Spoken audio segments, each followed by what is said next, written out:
What is attention deficit disorder, ADD?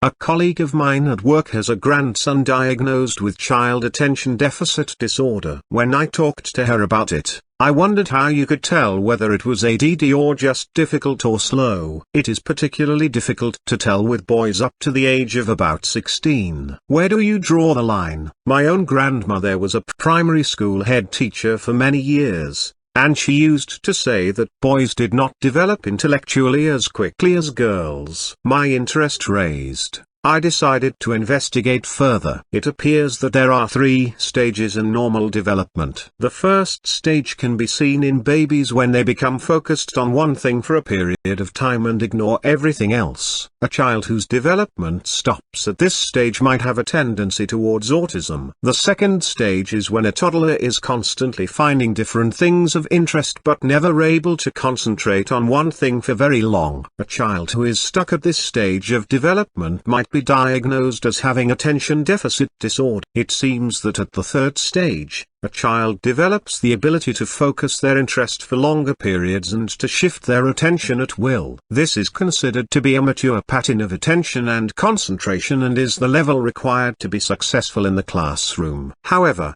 according to my colleague, Anne, ADD is not just about being incapable of concentrating on anything for very long. The point is that people with attention deficit disorder can't choose when to pay attention, what to pay attention to or when to stop. Anne told me that this became very clear when undertaking a normal task like crossing the road. Her grandson has been taught many times how to cross the road safely. Nevertheless, without warning, if he has to wait for any time or watch the traffic for a space, all the training will go out the window. He knows he has to cross the road and will just go. The funny thing is that, alongside this inability to choose when to pay attention and when not, inability to intensely focus on a particular activity and forget to take a break. This could be repeatedly completing the same jigsaw or watching the same video to the exclusion of anything else. If this is not recognized and worked on, some people say it can lead to substance abuse,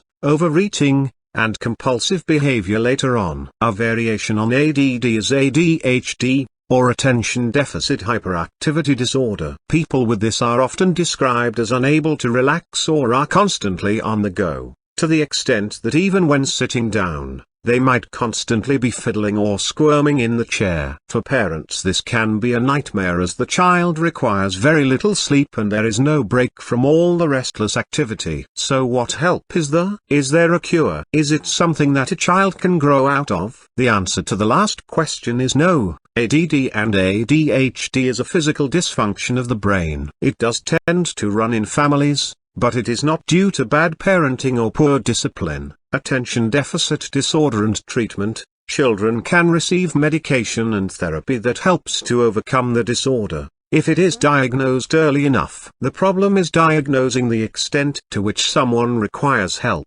as the spectrum is very wide. Most experts seem to recommend a treatment combining medication and psychotherapy. Psychostimulants such as Ritalin and Dexedrine help to improve the sluggish part of the brain causing the problems. Psychotherapy helps to train ADD sufferers to pay attention, control impulses and behave appropriately in all sorts of situations. Alongside this medical treatment, it is recognized that diet can be important. There is evidence to suggest that some children with ADHD can react badly to certain combinations of foods. These can include dairy products, chocolate, wheat, fruit and particularly additives. A possible link between attention difficulties and hyperactivity and the use of preservatives and colorings in food has been found. There has also been some research into fatty acids, as it has been found that people with ADD appear to be lacking in omega-3 and omega-6. It is thought that these fatty acids are crucial for proper growth in mental function and brain development. The omega-3 family of fatty acids are found in fish such as salmon and mackerel,